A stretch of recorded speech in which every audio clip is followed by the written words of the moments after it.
আগে সমাধি light off ফ্ল্যাশটা আগে দিলি ক্যামেরাটা আগে সমাধি দেখিলে অন্ধকারে আসছে তো তারপর দাঁড়িয়ে কথা বলবো মুখোমুখি সমাধি কাছাকাছি কোনো আচ্ছা দেখা যায় আমরা আপনারা দেখতে পাবো দেখা যায় না আমরা তো ওনারই তো সঙ্গে এসেছি না বাজে কথা না ওনার মানে মনে হয় যে ফাঁকা জায়গা এই অনেক আছে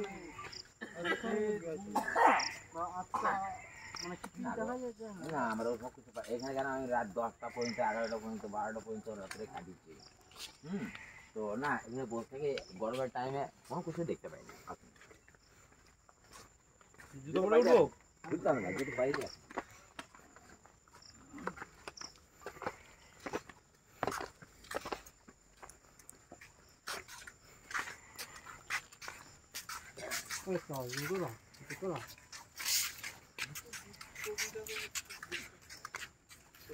পরে আগ বলেছে ওটা পেছন সামনে চাই এটা গেট এটা দিয়ে না এখান থেকে খাওয়া যায়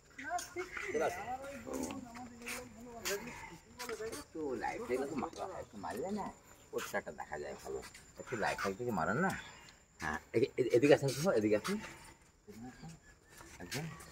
ওদিকে কি দেখুন এখানে দেখুন আমাদের এখানে লম্বা 8 ফুট ওখানে দেখুন ওখানে দেখুন আমাদের এখানে 8 ফুট লম্বা মানুষটা কিন্তু 8 ফুট না হলে মানুষ হবে 6.5 ফুট আবার 4 ফুট চওড়া আমাদের এখানে এত বড় সমাজে মুর্শিদাবাদের মধ্যে কোনো জায়গায় পাবেন না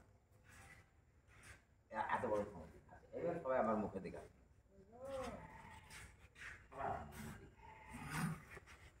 আপনাদের মুখের দিকে তাকিয়ে আমি দুটো কথা বলবো আর আপনারা আমার মুখের দিকে তাকিয়ে কথাটা একটু শুনবেন যত আপনারা আসলেন এই মুর্শিদাবাদ ভ্রমণ করতে ফার্স্ট নামার যে মুর্শিদ কুলি খান যার নামে মুর্শিদাবাদ সেই মুর্শিদ কুলি খান জামাই কিন্তু সুজাউদ্দিন খান এবার মুর্শিদ কুলি খান যখন বাংলা বিহার উড়িষ্যার নবাব ছিলেন তিনি কিন্তু তার সেনাপতি ছিলেন সিরাজউদ্দৌলার নানা আলিবউদ্দিন উনি ছিলেন দেওয়ান মির্জাপুর মীর মদন মোহনলাল জাফর আলী খান রাজার রাজবল্লভ সবাই মুর্শিদ কুলি খানের কর্মচারী উপযুক্ত দেখে এর সঙ্গে মেয়ের বিয়ে দিলেন ওই মেয়েটির নাম বলছে আজিমুন্নেসা বেগম অনেকে নাকি বলে যে বাচ্চা ছেলেরা কলিজা খেত তাকে নাকি জীবন্ত কবর দেওয়া আছে ওই পারে তার সমাধি আছে বলে না আমি কিন্তু কথা বলি না বাজে কথা বলে ফালতু কথা বলে ইতিহাসটাই বাদ ওটা কোনোদিন মেয়ে মানুষের কলিজা মানুষের কেউ খায় বাজে কথা ফালতু কথা ওই মেয়েটা এর সঙ্গে বিয়ে হয়েছিল সংসার করেছিল ওই মেয়েটাকে সন্তানের মা হওয়ার পরে মেয়েটা টিভির হয়ে মারা যায়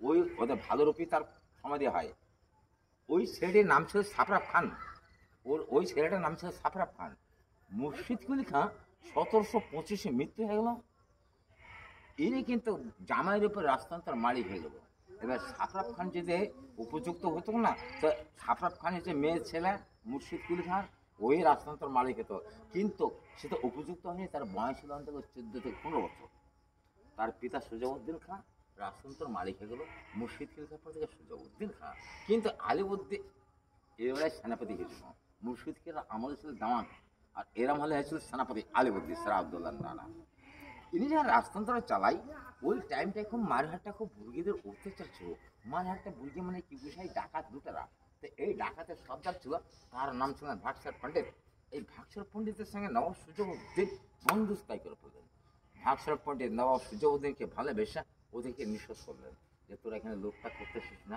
আমি নবাব সুজাউদ্দিনকে অতি প্রিয় অতি ভালোবেসে ফেলেছি তাই ভালোবাসার বিনাময় থেকে যার লুটটা বন্ধ হয়ে গেল তখন নবাব সুজাউদ্দিনের পাশে ভাগসর পণ্ডিত বন্ধুরূপে থেকে গেল ওদেরকে উপদান দিতেন ওরাও দেশের শান্তি হয়ে গেল লোকটা বন্ধ হয়ে গেল তখন নবাব সুজাউদ্দিন বলল যে বন্ধু আমরা হিন্দু মুসলমান আমরা এক মায়ের সন্তান মিলেমিশা করি কাজ হারি তবু না হেলাজ তাই নবাব সুজাউদ্দিন এই মন্দিরটা একই সঙ্গে গঠন করলো ওই মন্দিরটা ভাগসর পণ্ডিত পুজো দিত আর নবাব সুজাউদ্দিন একটা নামাজ পড়তো দুই বন্ধু ধর্মটাকে একত্র করে জায়গাটার নাম রাখলো রোশনি বাগ রোশনি মানে আলো বাগ মানে বাগিচা এখনো ওখানে পুজো হয় এখনো নামাজ হয় এই দুই ধর্মটাকে একত্র করে জায়গাটার নাম রেখেছে রোশনি বাগ রোশনি মানে আলো বাগ মানে বাগিচা কিন্তু এখানে এটা নবের বাগান বাড়ি কিন্তু বাস্তব বাড়ি না তাহলে এত সুন্দর যদি একটা বাগান বাড়ি হয় তাহলে বাস্তব বাড়িটা এর থেকে আরও সুন্দর হবে যেহেতু বাংলার দ্বিতীয় নবাব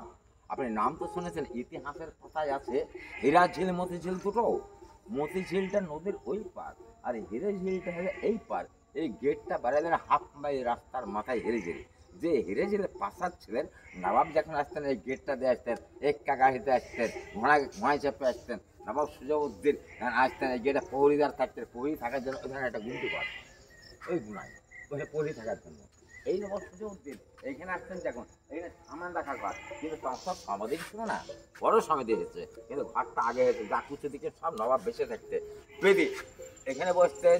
পশ্চিম, পূর্ব, উত্তর, দক্ষিণ, যেদিকে বসতেন সেদিকে ফুলের সুগন্ধ। এই নবাব সুজাউদ্দিন না খুব ফুল ভালোবাসতেন। এই নবাব সুজাউদ্দিন খুব শৌখিন লোক ছিলেন। তিনি মৃত্যুর আগে বড় ছেলে ছাপড়া খানকে বললেন যে বেটা আমার মৃত্যু হলে এই ঘরে সমাধি দেবে। আর এক ছেলের নাম ছিল জামশেদ খান। ছাপড়া খানকে বললেন যে বেটা আমার এই ঘরে সমাধি দেবে। তার সমাধি এই ঘরে দেওয়া হলো। ওই পাশে আর একটা সমাধি আছে, এর দ্বিতীয় স্ত্রী। এরপরে এই ছেলের রাজ্যের মালিক হলো ছাপড়া খান।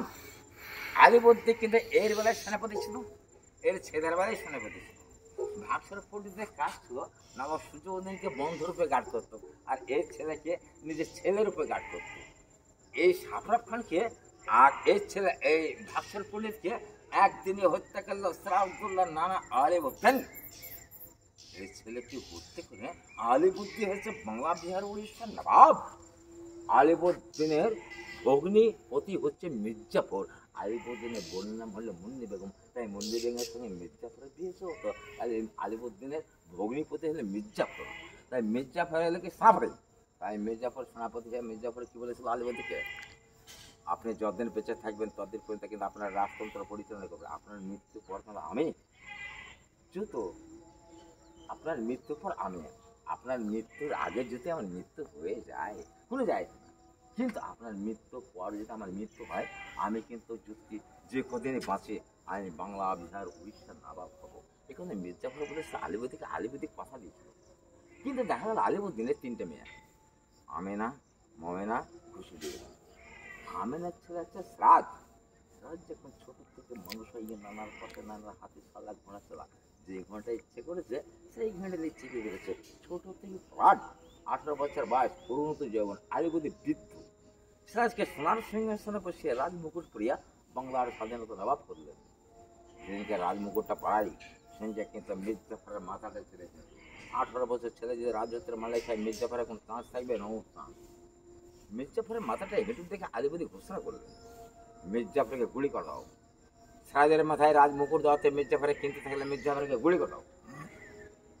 মির্জাফর প্রাণ বাঁচানোর জন্য ঘরে থেকে একটা কোরআন সেই হাতে করে এসে আলিবর্দিনের মুখের সামনে ধরল, বলে হুজুর আপনি ভুল বুঝলেন, সিরাজ আপনার নাতে আমার নাতে, আমি কিন্তু সিরাজের বিরুদ্ধে খারাপ করতে পারি, আমি কসম করে বলছি।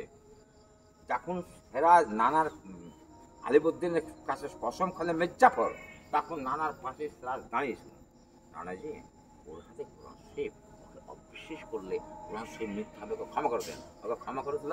আলিবর্দিনের প্রতি ছিলেন সেনাপতি মির্জাফর, সিরাজের প্রতি মির্জাফর সেনাপতি। আলিবর্দী সিরাজের মাথায় রাজমুকুট দিয়ে 3 বছর বেঁচে ছিল। ওই 3 বছর মির্জাফর সৎ ব্যাপার দেখালো। যখনই আলিবর্দী 1756-তে মৃত্যু হয়ে গেল, 1756-তে মৃত্যু হয়ে গেল, মির্জাফর খুশিদি বেগমের সঙ্গে যুক্তি বুদ্ধি করিয়া ইংরেজের হাতে হাতে রাখিয়া গোল্টিং মিটিং করতে ওই মতিঝিলে বসে। দেখেছেন মতিঝিল? ওই মতিঝিলে বেশি গোল্টিং মিটিং করতে ইংরেজদের খেলে মির্জাফর খুশিদি বেগমকে দিয়ে। ইংরেজরা এসে সিরাজকে বলছে তুমি গদি ছাড়ো, নইলে যুদ্ধ করো। সিরাজ বলল আমি বাংলা, বিহার, উড়িষ্যার নবাব, আমি 3টা রাজ্যের মালিক, মাথানিত করে যুদ্ধের ষড়যন্ত্র তৈরি করলো। মির্জাফর বাদী সৈন্য করলে গেলিয়ে গেল পলাশির যুদ্ধে, পুতুলের মতো দাঁড়িয়ে দাঁড়িয়ে মার খাওয়ালো। তাতে মীর মদন মোহন, জাফর আলী খান, রাজা রাজবল্লভ, যারা সিরাজকে অতি ভালোবাসত তারা কিন্তু যুদ্ধ করে প্রাণ দিয়েছিলেন। আপনি মীর মদন খুব বীর ছিল। মীর মদন না কিছু ইংরেজের সৈন্য মেরেছিল, ওর কামানখানা দেখতে হবে না, হাজারদারি মিউজিয়ামে রাখা আছে। ওই কামানটা নিজে নিজে বাস্ট হয়ে অতিরিক্ত গরম হয়ে নিজে বাস্ট হয়ে মীর মদন মারা গেছিল।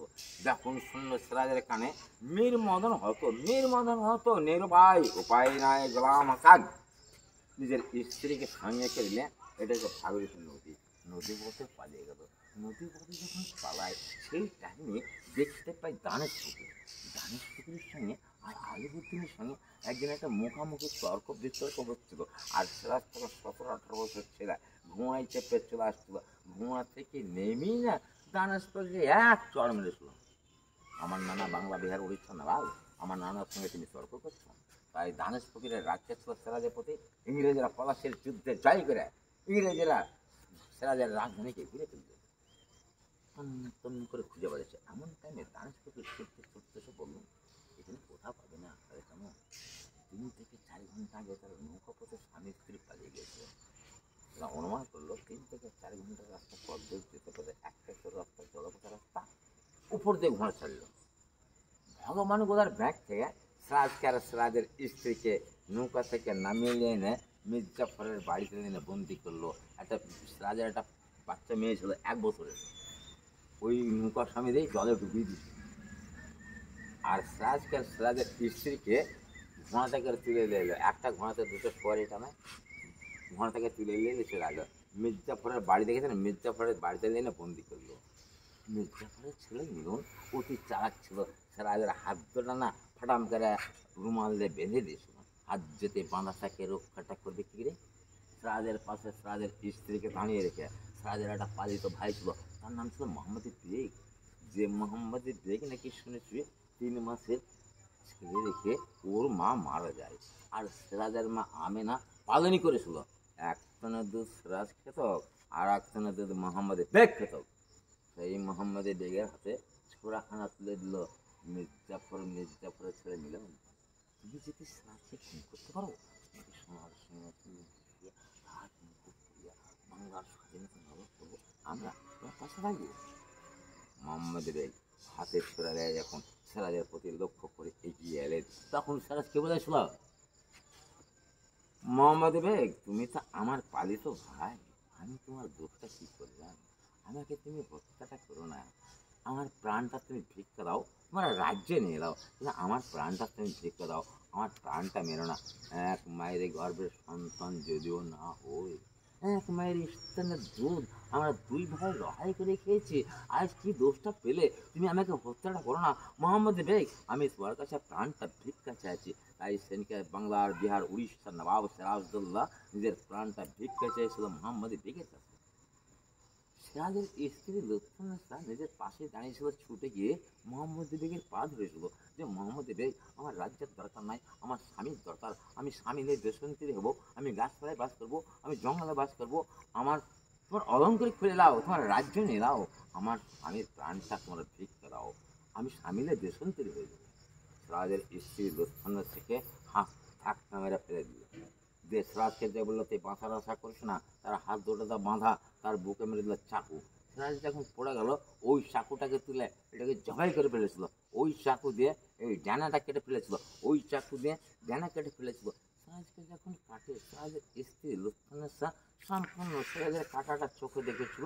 সিরাজের স্ত্রী লুৎফুন্নেসা পাগল। মির্জাফরের ছেলে মিলন সিরাজের কাটাটা দেখে অতি আনন্দিত হইয়া, অতি খুশি হইয়া, আজ আমি সিরাজের স্ত্রী লুৎফুন্নেসাকে লইয়া আজ করতে করবো, আনন্দ করবো, মনের একটা আংটি দিয়ে এগিয়ে আসছিল। এমন টাইমে সিরাজের স্ত্রী লুৎফুন্নেসা স্বামী কাটা পড়া আছে, রক্ত চলো হলাল, লুৎফুন্নেসা পাগলিনী। মির্জাফরের ছেলের মিলনের আশার একটা ভাবভক্তি দেখে উনি মনের দ্বারাই বুঝতে পারলেন। তাই কি করলেন সিরাজের স্ত্রী লুৎফুন্নেসা? নিজের হাতের চাকু থাকলে আত্মহত্যা করে ফেলতেন, নিরুপায় আল্লাহর কাছে হাত তুললেন, বলে আল্লাহ, আমি যেদিকে পাইছি সেদিকে দুশ্মন, এই দুশ্মন রাজ আমার ইজ্জত ছিনিয়ে করবে, আমার ইজ্জতের মালিক তুমি, আল্লাহ আমার ইজ্জতটা রক্ষা করো দোস্ত হয়ে, আর আমার দোস্ত বলে এখানে কেউ নাই, আল্লাহ দোস্ত হয়ে আমার ইজ্জত রক্ষা করো। তাই সেদিনকে সিরাজের স্ত্রী লুৎফুন্নেসার দোয়াটা আল্লাহ কবুল করেছিল। আকাশে মেঘ ছিল না, বিনা মেঘে বজ্রঘাত। মির্জাফরের ছেলে মৃত্যু হয়েছিল ওই দিনই, তড়পাতে মির্জাফরের ছেলে মৃত্যু দেখে মির্জাফর লজ্জিত, নিজের ছেলে ডেড বডিতে তাড়াতাড়ি ঘরে পড়লেন, কেউ যেন না জানতে পারে। যারা জানলেন তাদেরকে নিষেধ করলেন, ওই সাইডে রাতে মাটি দিয়েছে, কেউ জানতে পারে। ও পরে ডিক্লেয়ার করেছিল যে বিহারে যে বাজ পড়ে মরেছিল, কিন্তু এই কথা ডিক্লেয়ার করেছিল, কিন্তু ওই দিনে বাজ পড়ে যদি না মরতো তাহলে লুৎফুন্নেসা ইজ্জত হারিয়ে নিত। তাই সেদিনকে সেদিনকে মির্জাফরের ছেলে মৃত্যু হয়েছিল ওই দিনই, তড়পাতে নিজের স্বামীর মৃত্যুটা দেখলেন লুৎফুন্নেসা, তারও মৃত্যু দেখলেন। চারিদিকে লুৎফানের সিরাজের বডি উনি গার্ড করছেন। চারিদিকে হই হই শব্দ, বাংলার স্বাধীনতা নবাবকে মির্জাফরের বাড়িতে মির্জাফর হত্যাকার হচ্ছে। তারা সিরাজ লোক, সিরাজকে যারা ভালোবাসত, সিরাজ একজন আত্মস্বজ, তারা ছুটে যেতে দেখছে মির্জাফরের বাড়িতে। তারা লুৎফান সব পাগলি নিয়ে মির্জাফর সব লুকিয়ে গিয়েছে। সিরাজের স্ত্রী লুৎফান সব পাগলি চোখ মুখে পানিতে সাব্যস্ত করলো, তার ডেড বডি ওখান থেকে তুলে নিয়ে ঘোষবাগে দাফন করলো। সিরাজের স্ত্রী লুৎফান সব বললো, আমি জীবনে বেঁচে থাকতে আমি কোনো পুরুষের মুখ দেখবো না, আমার স্বামীর খবরে কেসে কোথাও যাবো না। যতদিন বেঁচে ছিলেন ওই পায়ে দিকে পড়ে থাকতেন, আর ওর পেছনে দুটো মহিলা হেল্পার থাকতেন। ওই মেয়েটি যতদিন বেঁচে ছিলেন, যত ওই সিরাজের পাশ থেকে কান্না করতেন। উনি মৃত্যুর আগে বলে গেছিলেন, আমার মৃত্যু হলে আমার স্বামীর পায়ের নিচে সমাধি দিবে। সেইভাবে তার সমাধিটা দেওয়া আছে। ওটা দেখতে খোঁজবাগে সিরাজের পায়ের নিচে সিরাজের স্ত্রী লক্ষ্মণের সমাধি। তাই কি বলছে, কি হলো রে জানো, কি হলো রে জানো, পলাশীর ময়দানে নবাব হারলো পড়ানো, বিদেশ বে ভুল হলো হাইরে দেশের মাটি, চাঁদুয়া টাঙায় কাঁধে কানে সরতাল নটি। এই খবরটা দিও রে ভাই, দেশের প্রতি ঘরে ঘরে সৈন্য সমেত মারা গেল পলাশীর ময়দানে। পলাশীতে মদনবাব পশুবাগে তার মাটি, চাঁদুয়া টাঙায় কাঁধে কানে সরতাল নটি। এখন পর্যন্ত রাগের জন্য মানুষ কাঁদে। দারুণ দারুণ। টাইম লাগবে, আরো 15 মিনিট 20 মিনিট টাইম লাগবে। তাহলে কি এটা গল্প কথা? কলিজা ফেলে একটা গল্প কথা? মাংসের পুলিটা মাঝে ফালতু কথা বলে ওই মেয়েটার নামে একটা প্রবলেম হবে। ওর মুর্শিদপুর মুর্শিদপুর সমাধি দেখতে হবে সিঁড়ির নিচে, ওর মেয়েরও সিঁড়ি